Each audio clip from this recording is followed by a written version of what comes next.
Hi. Over the last few days, I have gone through a life-changing experience, and one that is teaching me an invaluable lesson. It all started 2 weeks ago. I had gone to the cinema, and during the projection of the movie, I was feeling quite uncomfortable. My eyes couldn't focus properly. Anyway, I went back home, I went to bed. The next day, this discomfort continued. So I went to the hospital and they told me that I had tired eyes and that I should rest. Don't look at any screens, don't read, don't write. Just put a patch in one of the eyes, the other one. It will get back to normal. The next day when I woke up, it was awful. My eyes were looking in different directions. One of my eyes were looking that way, the other one was looking that way. So I could only see two images, two clear, distinct and separated images, because my eyes were looking in very different directions and my brain couldn't coordinate both images. So I could see two hands, two dogs, two glasses of water. It was awful. The only thing I could do was to wear a patch in one of my eyes, and that way I would only see one image, and then following the doctor's advice, change the patch to another one, to the other eye, and that way none of my eyes will be lazy. Over the last few days I have uploaded videos when you can see the patch in one eye and the other one, and there's always somebody that asks, and I've been answering to all these questions. Why do you wear a patch in one eye, the other eye? Every video I have explained it. Over the last 10 days, I had all kinds of tests done to me, both to my eyes and to my body. They couldn't find anything. My lungs are great, my heart is great. I'm a 52-year-old, so it's a great heart for a 52-year-old that has never drunk, has never smoked, and has had a relatively pretty healthy life. My only problem is a slightly elevated level of cholesterol, due mostly to an inordinate amount of stress. What is the link between the stress and cholesterol? Well, it is still being analyzed and studied, but apparently when you have high level of stress, the process of your triglycerides is different, so it accumulates in you. Plus, obviously, you don't train as often, you're always concerned about many other things. Your lifestyle, before going to bed, you eat late because you work too much, so you delay things. Anyway, you don't have as healthy lifestyle as you could have. So they were looking at things. They performed tests to measure the connection between my brain and my muscles. Everything was normal. I don't have a neurodegenerative disease. I don't have anything like that. There was no aneurysm, no blood clot in my brain. I didn't have a tumor. I didn't have any kind of anything that could justify these symptoms. But I did have something, and they attributed to a small blood clot in one of my veins that caused a paralysis in one of the nerves that controlled my eye. Something called cranial paralysis of the section 6, I think it's called. I went to the specialized ophthalmologist, one of the best clinics in the country. And they told me that there was no treatment possible, that the only thing they could do was to change my patch every few hours and wait. And wait, it could take anything, several weeks, months, maybe years, and maybe it will stay as it was. There was nothing I could do. There was one thing I couldn't do, is I couldn't stop. Running a channel with nearly 1 million subscribers is a big responsibility, and this responsibility is even bigger when from this channel hangs the future of an entire organization.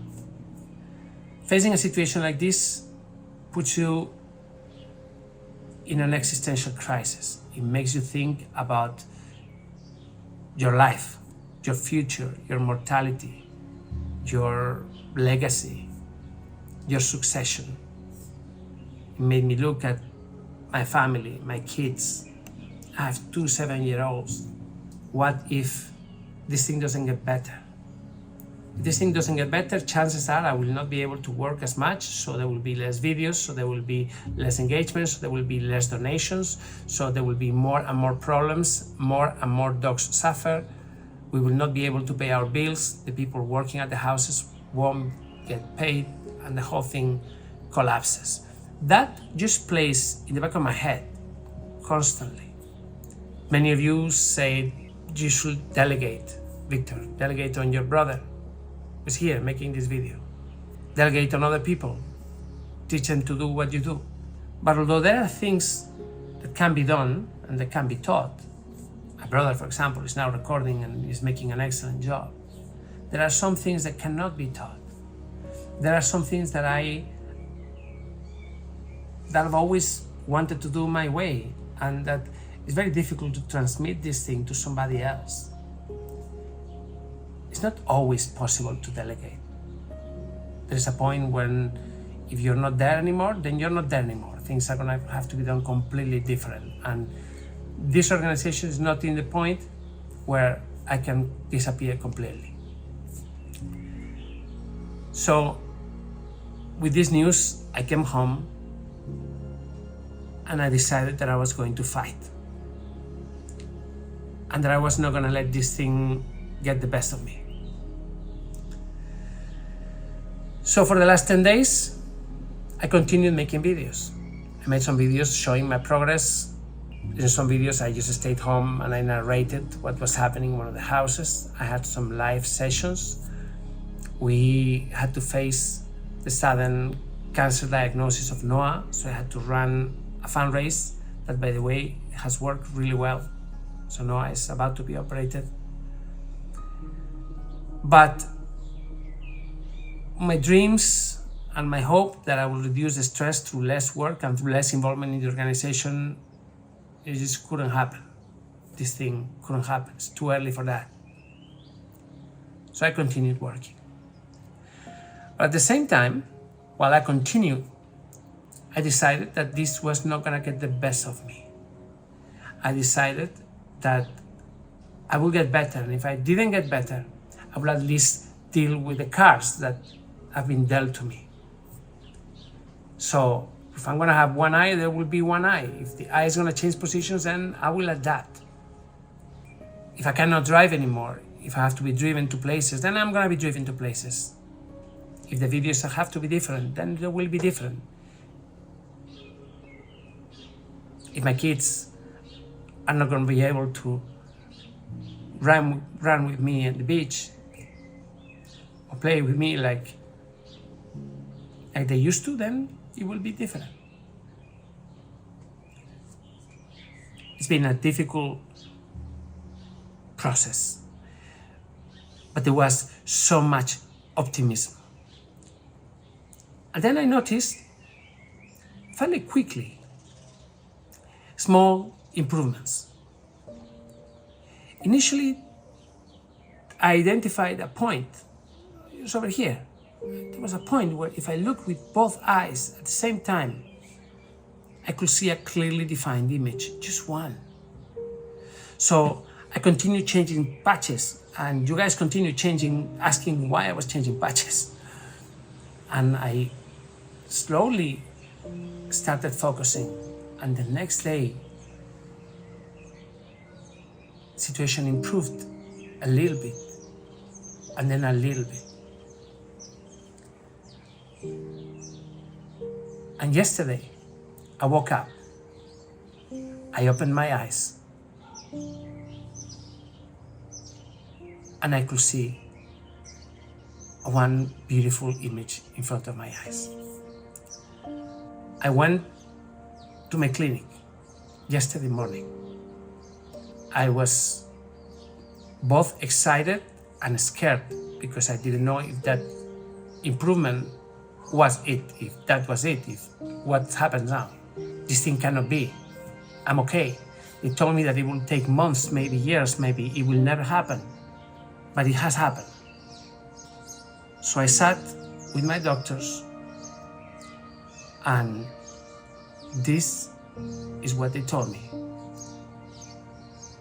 You're very lucky. You have had a spontaneous, sudden remission. Just listen to this. Está resuelto de manera espontánea. Sí, es increíble. Es increíble. Me alegro por ti. Pues no sabes lo mal que lo he pasado. Sí, muy rápido además, porque yo te vi el día 8. No, 10 días. 10 días. Sí. No, está súper bien. 2 millones de personas siguiendo la evolución de mis ojos. Ahora tengo que explicarles que me he curado. ¿Por qué alegría, Iván? So it has happened. I have had a sudden remission and a spontaneous healing. Something that is not supposed to happen, but it has happened.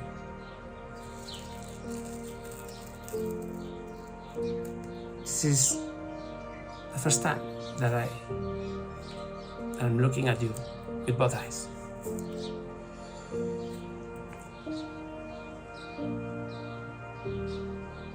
Don't ask me how it happened. The doctor said I've been very lucky. They attributed to the fact that I never stopped and that I was optimistic. I was very positive at every moment. But honestly, I don't know what to tell you. But what I know is that at no point I lost hope.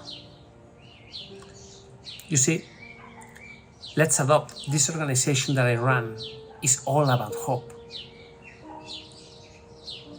We rescue animals in extreme conditions, and we never give up hope. We place all our efforts in saving these animals. We give them treatments right to the end, and at no point we lose hope.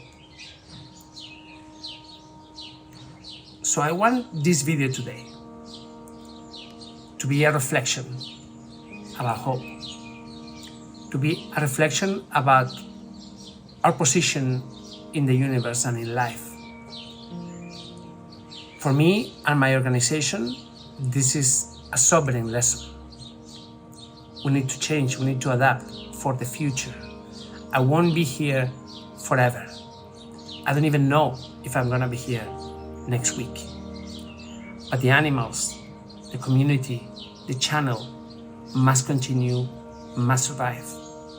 Yesterday, when my kids saw me, I went to pick them up at school, and they saw me without the eye patch. I hadn't seen them in a few days. They went away with their mother for Easter holiday. And when they saw me, they were shocked. How did it happen? I said, I don't know. But it has happened, and I can look at you now with both eyes, and you're the most beautiful kids in the world.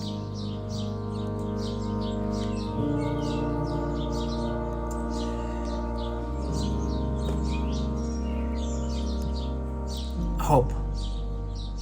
Never give up hope. I'm not selling you false hope. I'm just telling you that within you lies the power of accept the situations and get better. And get better because of that acceptance. Because no matter how difficult and how desperate the situations are, there's always a chance. There's always some changes that can be made.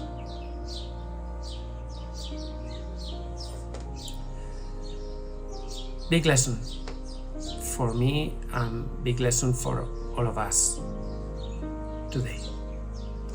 Spontaneous remission. My eyes are okay. But it may happen again. Just some food for thought. Thank you. I'll see you tomorrow.